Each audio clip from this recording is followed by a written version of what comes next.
अरे भाई, ये क्या कर रहे हो तुम? दिख नहीं रहा, बच्ची को जमुना में फेंक रहा हूँ। अरे लेकिन भाई, इस बच्चे को जमुना में क्यों फेंक रहे हो? और ये तुम्हारा बच्चा है ना, कहीं किसी और का तो नहीं? हाँ, बच्ची मेरी है और अपनी मर्जी से फेंक रहा हूँ। तू होता कौन है मुझे रोकने वाला? अरे भाई, जब ये बच्चा तुम्हारा है तो इस बच्चे को जमुना में क्यों फेंक रहे हो? और इस बच्चे की क्या गलती? देख भाई, 4 साल से ट्राई कर रहा हूँ, हर मंदिर में जाके मन्नत मांगी है, फिर भी क्या हुई? लड़की। फेंकू नहीं तो क्या करूँ? अरे भाई, ये क्या बोल रहे हो तुम? ये सब तो ऊपर वाले के हाथ में होता है, किसे क्या मिलेगा। और तुम तो बहुत खुश नसीब हो जो तुम्हें बेटी मिली है, और बेटी घर की लक्ष्मी होती है। ओ, ज्यादा ज्ञान मत दे, नहीं चाहिए मुझे लड़की। और तू जाके अपना काम कर। अच्छा, एक काम करो, तुम इस बच्ची को फेंकना चाहते हो तो मुझे दे दो, मैं इस बच्ची को पाल लूंगा। आखिर इन सब में इस बच्ची की क्या गलती? और मैं कोई पुलिस कंप्लेन भी नहीं करूंगा। आप मुझे दे दो प्लीज। ये ले पकड़, और सुन, इसे लेके मेरे पास मत आ जियो, और पुलिस कंप्लेंट भी नहीं होनी चाहिए, क्योंकि मुझे लड़का चाहिए, लड़की नहीं।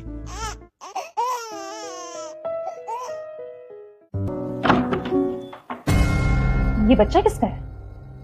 पता नहीं। पता नहीं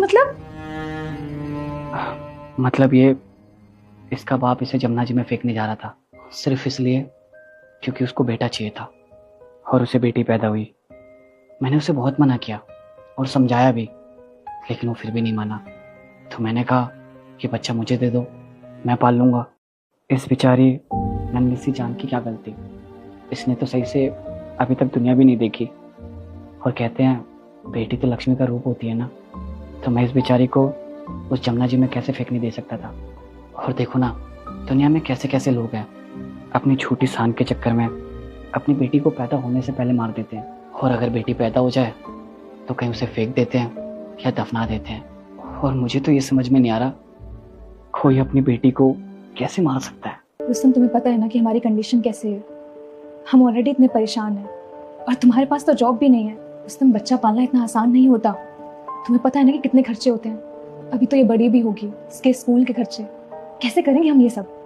तुम फिक्र मत करो, हम इसे पाल लेंगे, और ऊपर वाला है ना हमारे साथ।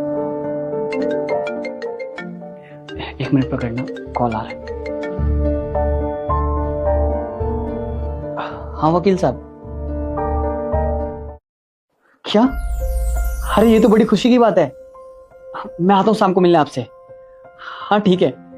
अरे मिठाई भी लेकर आऊंगा, आप टेंशन मत लीजिए। अब किसका फोन था?